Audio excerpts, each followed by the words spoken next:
Welcome to the BS Review. I'm Steven. I'm Brittany. And we are here today with a special video. If you have been around the channel for a while, back in the beginning of 2018, we made a video where we made predictions on what we would end up thinking of every single movie on the IMDb list for... Well, not every single movie. Well, every movie that we were interested in that was on the IMDb list as of January of last year. So we threw out our hot takes without seeing the films before they were even released on what we thought would happen with them. And so now we're going to go through all the movies that we actually ended up seeing this year, and we're going to show you guys what we thought, what we predicted, and we're going to see how accurate we ended up being. We could have been completely off or right on the mark. We'll see. So let's get started. I think our first one is Maze Runner, so roll the clip. So this is the third and last movie in the trilogy, I believe, based on the book trilogy. And I think that this one will be better than the second movie, but not as good as the first movie. Yeah, I hope it's good, but really, I watch these movies for Dylan O'Brien. I want him to find some success, but otherwise, this series I can give or take. So I think that we were a little off on this one because I think that the third movie is actually the best one out of the trilogy, in my opinion. So we thought that the first one would still reign supreme, but if we were to do a ranking video, I think the third one would be my favorite. I agree, I think it would edge it out. I think we are right on the mark, though, that the main reason to watch that trilogy is Dylan O'Brien and his acting chops. The guy who plays Newt, that I don't remember his And name off the top of Minho. my head. And Minho, yes. The three of them are just a wonderful little baby group. So those actors and their chemistry, I think, is the main draw of that series. So I think we're on the mark on that. It's not too far off, besides it actually exceeding our expectations a little bit. Next on the list is one that is highly anticipated for the year, and that is Black Panther. This is one of our top anticipated movies of the year, and I'm very excited. I think it's going to be hella excellent. I think it's going to be the best one out of the Marvel movies thus far.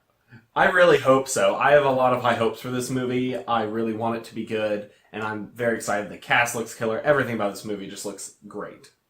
So Black Panther, we were hyped for this one. I think it lived up to the hype. I agree. I think my prediction of it being the best one thus far was accurate, in my opinion, at that point, and then it quickly got dethroned later in the year, which we'll get to. Yeah, I think that especially for what is essentially like an origin-ish story, I think it was done really well. I think Michael B. Jordan is one of the better Marvel villains, at least. He's one of the more formidable ones, for sure. Yeah, he's a little more dangerous. He actually has a goal that you can sympathize with, and I feel like you can see his side of things compared to some of the megalomaniacs that often roll into the Marvel Cinematic Universe. So... But I think our prediction on this one was spot on. Mm-hmm. The next movie up is Annihilation. Now, this one kind of came out of nowhere for me, because I had never heard of this before. I knew it was coming out because it's based on a book. Yeah, and so watch the trailer. I would say I'm gonna go see it, and I hope it's good. I think it's trying to be somewhere along the same vein as Arrival, but it's going to be nowhere near it. It also just looks really weird, which I'm excited about to see where the weird goes. That's true. I mean, I hope it's good, but it does look like Arrival, but worse. Alright, first one that we were hella wrong about, because spoilers for our 2018 best of list, this was Steven's number one of the year. Yeah. And I think it was a lot better than Arrival, although they both have their own merits and I think they're on the same level. So this movie was fantastic and so weird. I got that part right. It was the weirdest movie I think I've ever seen in such a good way, and it just was fantastic. I think Arrival was a really good film, but I think that Annihilation beats it out because of just how ambitious this film seems. It's not afraid to be weird, take the story in crazy directions. It treats its audience like you're intelligent, and in fact requires it for you to have any idea what's going on, especially the end, and you will still be confused and have to try to wrap your head around this film.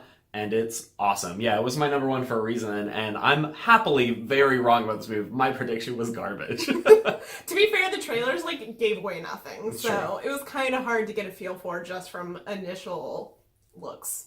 Next up in March is a movie I'm very excited about. Again, a book-to-movie adaptation. There are a ton of them this year, and that is A Wrinkle in Time. This is a book that I read as a kid, and I really loved, and I recently reread it, still loved it, so I'm interested to see how they do the movie, and it looks pretty close to the book, just based on the trailer first look. I've never read the book. I watched the trailer. We own it. It's on our bookshelf down It there looks- somewhere. It looks interesting. All these movies, I feel like they come out, they look interesting. I go, I hope they're good, but we'll see. It looks very CGI heavy and pretty crazy, so that I feel like can go either way. So, A Wrinkle in Time. I feel like our prediction was almost too nice. It was too nice. So, more spoilers. If you haven't seen our best of, worst of lists, and you don't want spoil on those, please go watch those first. This one actually made Brittany's worst of list. Which I think we were actually pretty lenient on it in our review. We really were. And I still adhere to a lot of that, but in the grand scheme of all the movies we saw this year, I still think it was like one of the worst ones, and it was very CGI heavy. You were right about that. And I do think it ended up going the way of not being very good because of it. I think it just gets lost in the story, especially for a book that I think gets a little convoluted in terms The of series gets complexity. convoluted. Yeah, it's a complex series that has a lot of things, especially with the amount of weird universe, time travel-y nonsense they get involved in, and the movie was a little hokey. I think it was just forgettable. Yeah. At the end of the day. Like, if somebody was like, hey, do you remember A Wrinkle in Time? I'd be like, oh, now I do that you mentioned it. I forgot I saw that movie, though. Yeah.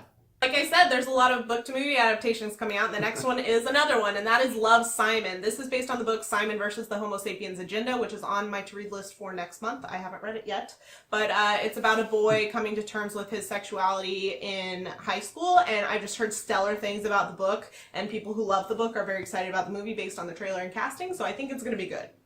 Yeah, I mean, the movie looks like it's going to be funny and charming and interesting, so I'm excited for it. I think that this was pretty spot on for our predictions. I have since read the book. You've read the book.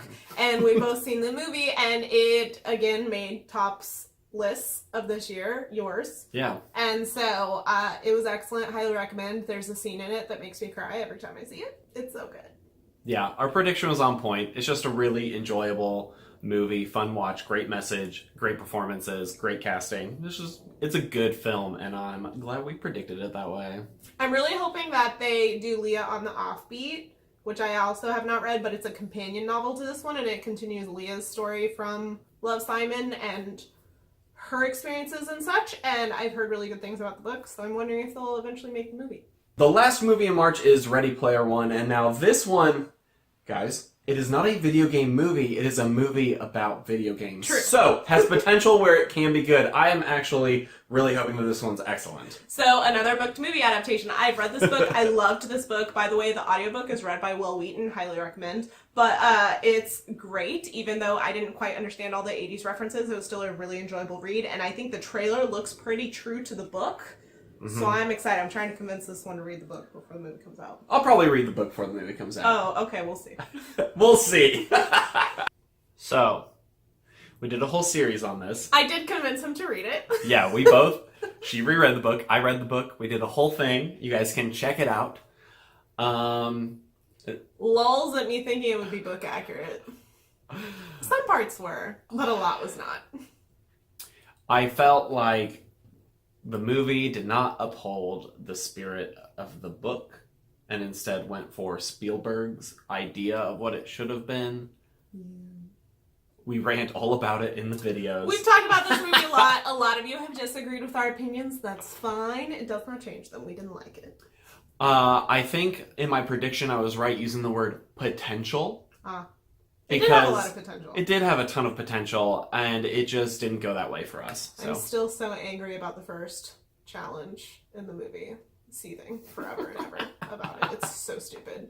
Go watch our review. If you want to see us rant about it, you can go check it out. Moving on to April movies, we are starting off with another horror thriller, and that is A Quiet Place. I am very interested in this movie. So this is a directorial debut, I believe, by John Krasinski. John Krasinski. And him and his real-life wife, Emily Blunt, are playing husband and wife in the movie, and so there's creatures that hunt people based on them making sound, so they have to stay quiet. Shenanigans ensue. It just looks really interesting. The trailer intrigued me a lot. I really liked how the trailer was cut together, and I'm just interested to see what Krasinski does with his directorial debut. I'm fascinated because I've heard that this script contains like 4 words. Oh, what? Total. I did not know this. Yeah, that's the thing, because whatever's hunting them responds to sound and they're doing sign language and stuff the whole time, which is why it interested me.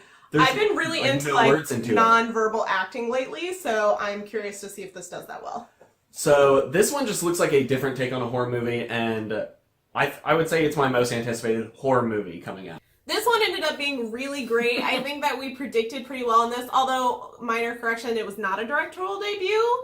I think it was his first, like, big, like, movie, but it's not his first directorial debut. And the film ended up having more words than Correct. just the 4. However, the story I read was that the original screenplay did not have like any. changed. So obviously it evolved and changed. So some Well, minor I'm wondering if the corrections. original screenplay was like that, and then Krasinski adapted it. Yeah, because I think that was probably the story I read because it was real. I didn't make it up. I promise. This was one of my favorites from last year. It's excellent. It's one of my favorite horror movies. Really enjoy it. Although we watched it in a very loud theater, we need to rewatch it in the darkness and quiet of our home to happen soon.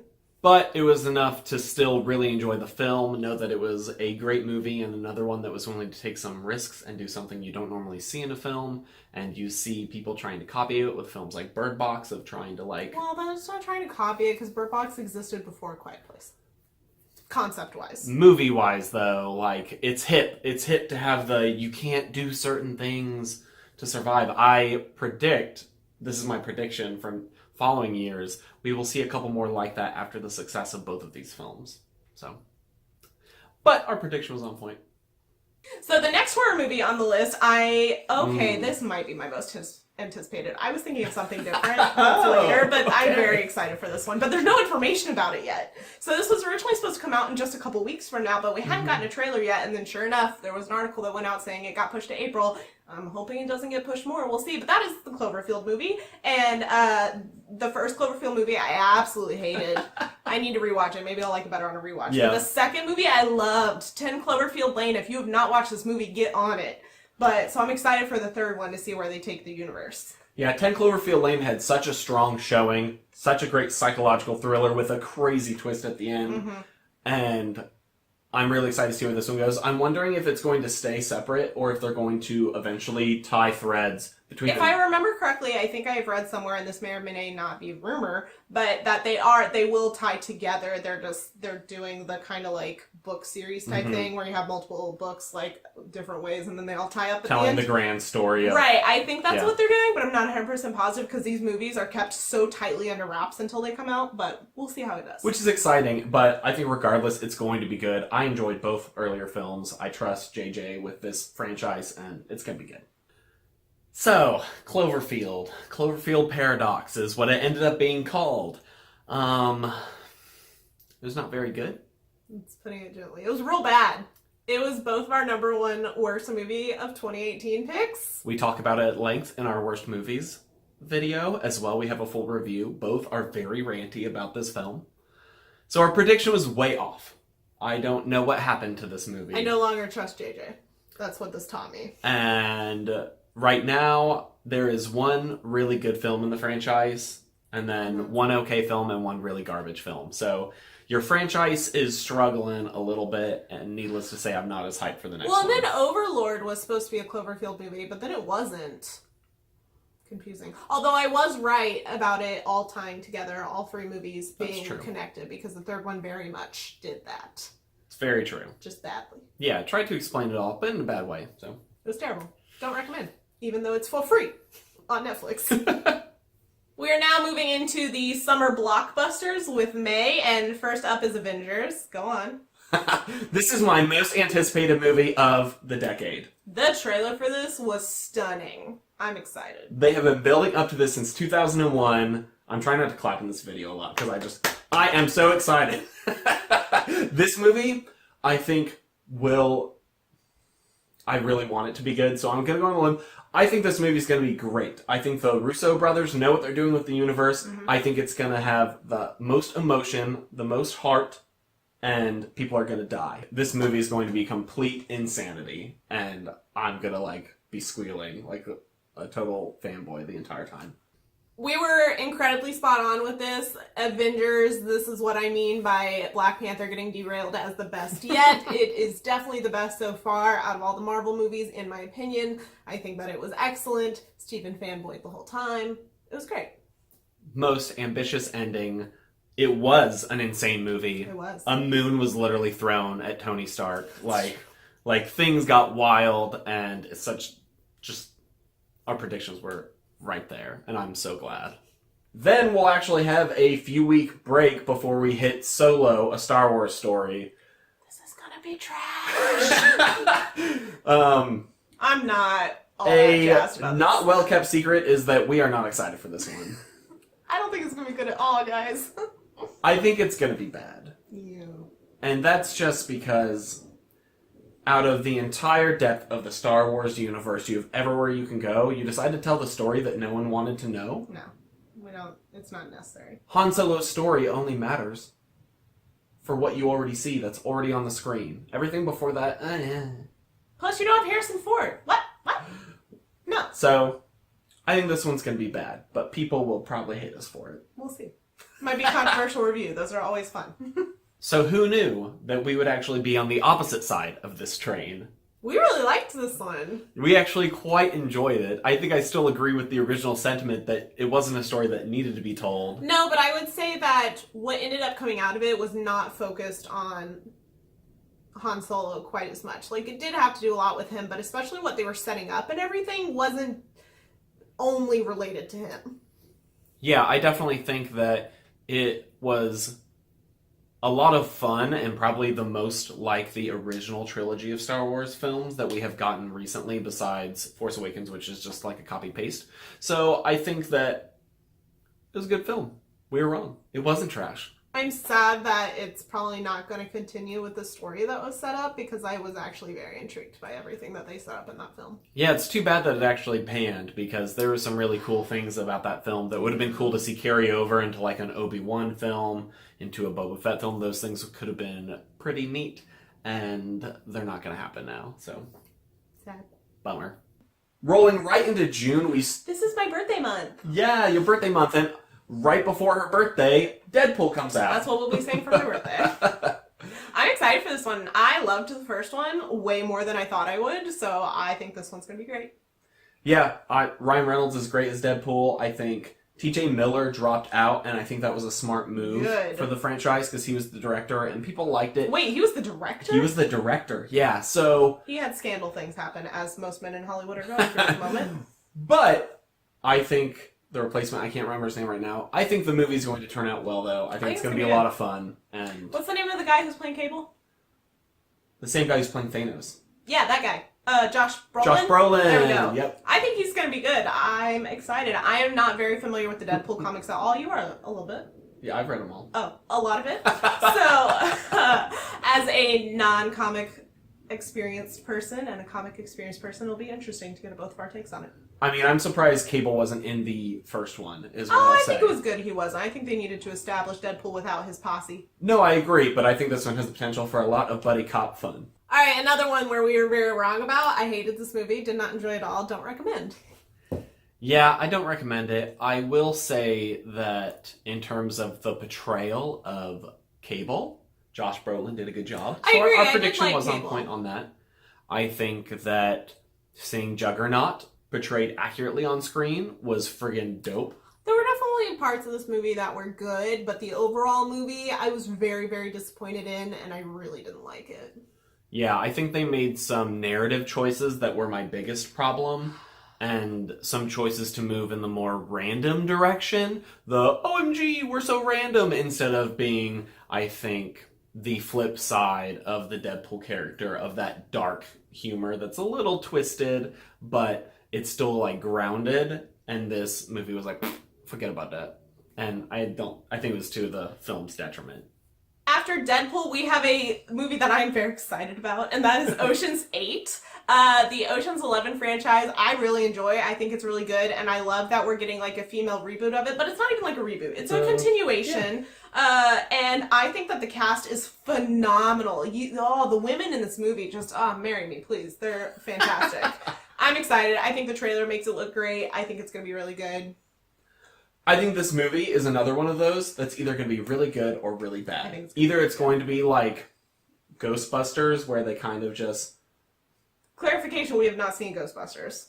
Correct. I'm just going off of popular opinion. Mm-hmm. But that it did not retain the heart that came with the original series. I'm really hoping this one does. But this cast is better than the Ghostbusters cast. Like, this cast is pretty crazy. And so I'm hoping it'll be good.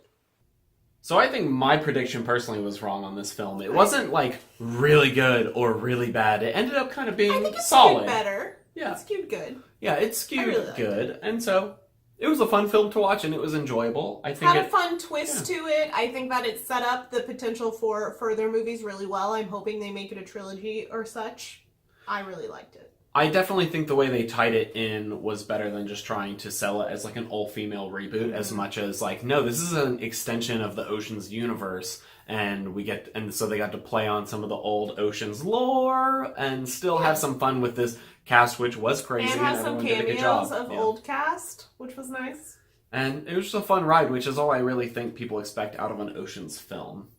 And then after Ocean's 8, we have another movie that I have been waiting for literally... This is our second most anticipated movie of the year, if you watched our Q&A video. literally waiting for this one for a decade. Didn't it come out in 2006? Or is it 15 years? I can't remember. Was it 2001? 10 to 15. Let me know in the comments. I'm not going to look it up right now. Give us all the corrections. Yeah. Incredibles 2, guys. It's going to be so good. Brad Bird wrote 1 word of the script a month, and we're finally here. He finished the script, and we finally get to see what happens. But I think this one's going to be fantastic. I think our prediction was incredibly spot on for this. I really enjoyed this. I think that was an incredible sequel. I think it was worth waiting, 15 years? Really good. Yeah, I think it was really good. I do think that ultimately having such a big gap in between hurt it for me just a little bit. Like, when I think back upon the best movies of the year, Incredibles 2 really doesn't come into my mind. I guess that's true. But I still quite enjoyed watching it. I just think a more timely version of it could have been better. Nowadays, we have multiple big blockbuster superhero movies a year, and this year is no different. And the next one up in July is Ant-Man and the Wasp, which I'm pretty excited about. So Ant-Man, when we first saw it, I had no expectations of and then really enjoyed it. So I'm excited for the second one. I'm excited to see the Wasp do her thing more, because she wasn't really that big of a superhero in the first one. Like, she was a character, but not a superhero. I liked Paul Rudd, but arguably Evangeline Lilly was a more compelling superhero character in the first one, and so having her actually be able to do that will be cool. So I think our prediction was on point for this one. Ant-Man and the Wasp was a good superhero film. I think when you come off of Black Panther, then Infinity War, and then Ant-Man and the Wasp, it can get kind of lost in the shuffle, but it was still a lot of fun. I personally think it was slotted perfectly after Infinity War, because Infinity War was so heavy at the end of it, and Ant-Man and the Wasp was a lot more light and fluffy for a lot of it, and I think that was a nice little palate cleanser from the depressing ending of Infinity War. I think that it definitely has a place in the MCU, and for that, it did good. I think my biggest complaint about that film was, why is it Ant-Man and the Wasp? I would have been fine with just a Wasp movie. And I think the female characters in that are by far the most interesting. The female villain and Evangeline Lilly both, I think, are the most compelling characters in that series. So I just wanted more of them and continue to want that. Next up is one that I didn't even know was coming out this year until I started researching movies coming out this year, and that is Mission Impossible 6. What is this one called? That's all we know about it so far. It? Mission Impossible 6. Pretty much. Mm-hmm. That's all it's called. MI6, Mission Impossible. Why don't you have Mission a title? Impossible 6. That is all. Mission Impossible is probably in my top 10 movies. I love the first Mission Impossible movie, and I even enjoy the second one and the third one, all those bad ones. It's a fun movie franchise that I enjoy. I think they maintain quality a little bit better than the Fast and Furious movies. I still think they had a dip like the Fast and Furious, and then number 5 brought it back just like Fast and Furious did. That's true. Or number 4 more brought it back. I think, yeah. Ghost Protocol over Rogue Nation. Yeah. But Rogue Nation was still enjoyable, and I'm interested to see where 6 goes, so I'm gonna see it and I'm gonna like it. I seen it and I liked it. It was good. It ended up being Mission Impossible Fallout. Yeah, it got a title, and it came out, and it was good. I'm glad they brought back the girl from the 5th one.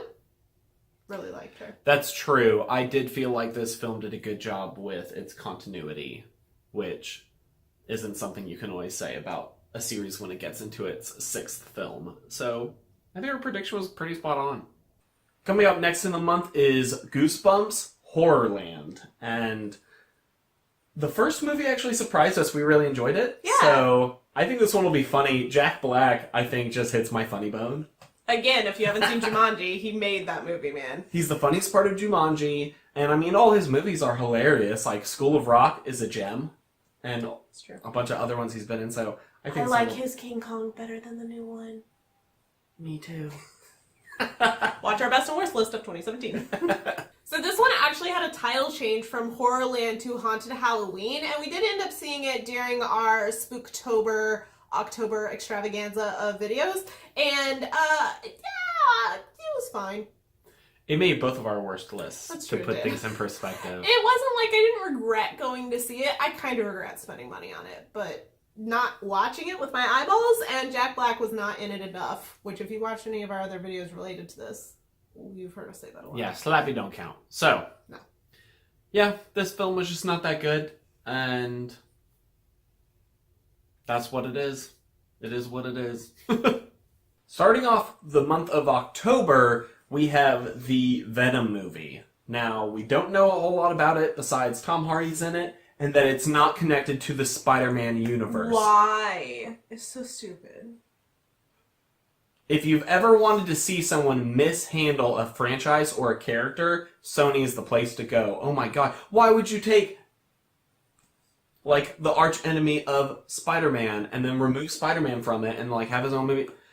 This movie's gonna be bad. I have a little bit higher hopes than Steven does, just because I love Tom Hardy, but yeah, I agree, Sony doesn't do well with stuff like this. I think it's gonna be bad. I think it will be not great. It was bad. But fun! I liked it. It was. about me. There are enjoyable moments in it, but it is a bad film. There is an extra hour of screen things that don't need to be there. The villain sucks. The Love interest sucks. The end becomes a CGI nonsense fest. I'm still mad I went to the bathroom during Lady Venom part. If you've watched the movie, you know what I'm talking about. I don't know what I'm talking about, but you know what I'm talking about. So, there were some fun elements, but I think our prediction was pretty spot on at the very least, that it was a bad film. But I enjoyed it enough to where I will see a sequel. Yeah, I'll go see a sequel. However, I will maintain that they are mishandling the franchise by keeping it separate from Spider-Man. I agree, but Venom, the character of Venom, when combined with Tom Hardy's character, delightful. Just pure enjoyment. If we have to sacrifice Venom to have Tom Holland and Spider-Man in the MCU, I guess that is just what has to happen. Worth. Next up is what I originally was going to say my most anticipated horror movie was, before we mentioned other stuff before, and that is the new Halloween movie. This is a continuation. Yeah. Yeah, it's not a reboot, but... Sequel. Yeah, but the Queen of Scream is back, so I'm excited about that. The original Scream Queen. Well, not the original. The daughter of the original Scream Queen. That's true. If we're going to be correct. But it looks like it's going to be fun. I hope it does justice to the original. We are also going to probably, I think we're planning to do a whole series around this, so we're going to do a review of a bunch of the ones leading up to this movie, so if you're interested in that, stay tuned for 10 months from now. Yeah, yeah. Stay tuned for 10 months. So we did do a whole series around this. We watched every single Halloween movie leading up to the new one, including the third one in the franchise, which has nothing to do with the rest of the franchise. But the new one is a direct sequel to the first one and ignores all other movies, which I think ultimately was a mistake, and I was disappointed by this movie. Yeah, I think that this film is a weird mix of copying things from the first one / trying to take it in fun and new directions poorly. It did not do the first one justice like I was hoping it would, and meh. Yeah, it ended up being a big meh from us, especially after watching all of them, all the highs and lows of that series. I think that one ends up being still one of the better Halloween films in the franchise, yet not ranking. It made it on my honorable mentions for worst of the year, though. And if you're going to immediately go to the comments and argue with us and ask us all these questions about why we didn't like it, there's a whole review to answer your questions. Yep, we talk about it at length. Alright, so next up, our camera footage got corrupted for these next two, so we're refilming them like 3 days later, so That's why it's different. But we're going to keep going on the schedule. I think it'll be worth a watch. Next up is Fantastic Beasts, Grindelwald, The Crimes of Grindelwald. That's The Crimes of Grindelwald. Which is ironic, considering Johnny Depp is playing Grindelwald. But we're not going to get into that. Despite Johnny Depp's involvement with this film, I'm very excited for it, minus that piece. Yeah, unfortunately, Colin Farrell would have been better if they just kept him. Johnny Depp's cameo at the end was surprising, where you're like, oh, I didn't expect it to be that person. But at the same time, it was like, but why are we getting rid of Colin? He's so good. I think I said this in our original recording, but I would have much preferred that Johnny Depp was in the first one and he turned into Colin Farrell, who played Grindelwald, because I think that would be better. Plus, my thing is, Jude Law is playing Dumbledore, and I just don't think Jude Law's Dumbledore would be attracted to Johnny Depp's Grindelwald. That's just my opinion. I just feel like Youngledore looks like it's going to be really good. I think Jude Law's going to do a really good job. And Johnny Depp, I feel like, only plays caricatures, whereas Colin Farrell plays characters. And so, we'll see how it turns out. I'm really hoping it's good. I really like the first one. We're skeptically optimistic. That's a good word for it. And now back to our normal clips, because this was the only part that got corrupted. Yep. So, hello past us. So, Fantastic Beasts 2. I think we were skeptically wrong. It was good that we were skeptically optimistic, but it didn't turn out that way. We did not like this movie. We never did a review on this, but no, I really, really didn't like a lot of the narrative choices. I agree with you that Youngledore was good. Mm-hmm. I think there were some positive elements. Ultimately, I think it was the script that was very messy and tried to combine what probably should have been two different films into one, and didn't feel like a Fantastic Beasts movie as much as it felt like a Grindelwald movie. I'm also kind of annoyed that they incorporated so many Asian-inspired creatures, from actual, Asian lore and stuff like that, but we didn't go to any Asian continents or countries. I think that would have been cool. I didn't understand that. Yeah, it just felt like, as a film, it didn't do a very good job of carrying on the themes to a sequel, and it felt like it ditched a lot of the ideas for the characters that were kind of introduced in the first film, and it's kind of a mess. It was a bummer. Yeah. Next up is another animated sequel, and that is Ralph Breaks the Internet, Wreck-It Ralph 2. I was very surprised by the first one. I enjoyed it a lot more than I thought I would, so I'm excited for the second one. I'm excited for the second one too, but I also hear that they've been doing so much behind-the-scenes licensing with so many different people because he's going internet-wide and not just video game characters that they pulled in, that there's going to be so much... I didn't know anything about that. Yeah, that it's going to be like Ready Player One crammed with Easter Animated eggs and Ready Player people, One. and yeah, so I think this one will be fun. Huh, surprising. This animated Ready Player One was better than Ready Player One. I really liked this one. I thought it actually has a really great message for kids that you don't see in a lot of animated films that are focused towards kids, and I think it was a really good one that needs to get out there more often, and I think that the way they incorporated the internet and everything was great. Yeah, I honestly liked it better than the original, and it was very surprising, so it was good. Next up is another blockbuster DC movie, a superhero movie. I'm actually really excited for this one, and that is Aquaman. I hated Batman vs. Superman. I didn't like Man of Steel, but Justice League was enjoyable, surprisingly, and I love Jason Momoa, so I think it's gonna be good. I love Jason Momoa too, and I think he's going to... I think the movie is just going to be good. I hope it's a Wonder Woman quality film that makes them as much money, because I feel like people are in a room talking about maybe we should quit this whole universe. I think they are mega deciding that. We'll see what happens. But I think they need a couple wins, and I hope they can deliver them with actual quality films. So I think our prediction was pretty spot on this one. It was good. It made a ton of money. I think Jason Momoa did a great job. And while not a perfect film, I think it was a lot of fun to watch and enjoyable. So that's about that. I really liked it. Thoroughly enjoyed. Do recommend. I think we are right on the fact that they're considering killing the universe. I think just recently they've released some stories that they're less interested in having an extended MCU-style universe, which is probably maybe for the better that they're giving up on that, at least for now, and instead focusing on making better individual hero films. Yes. So that ends up wrapping up all of the movies that we saw this year that we actually made predictions for. I think we saw a couple more movies in there that we didn't predict that, pop up on the schedule. And there was quite a few that we made predictions for that we ended up not seeing, which we may eventually see them, but... We'll link our original video if you're interested in watching the full thing. There is probably about half that we mentioned that we didn't end up seeing. So if you want to see our predictions for those, but not our reactions, check that out. We didn't see them all, but some we were right on, some we were wrong on. So it's always a fun watch. And I think we did pretty good. I think we were pretty spot on a lot. We had a few that we were mega wrong on, so it was intriguing. I really liked watching back and seeing our opinions on this and seeing where we lined up and where we didn't. Hope you guys enjoyed too. We will be making a 2019 movie predictions. That should be coming out next week if everything goes according to plan. So keep an eye out for that. Subscribe if you want to see more videos from us. Give this a thumbs up if you like this style of video and want to see more. And leave us comments down below if you had previous opinions of these movies and then different opinions when you saw them. Let us know all the things, and we will talk to you guys in our next video. Bye!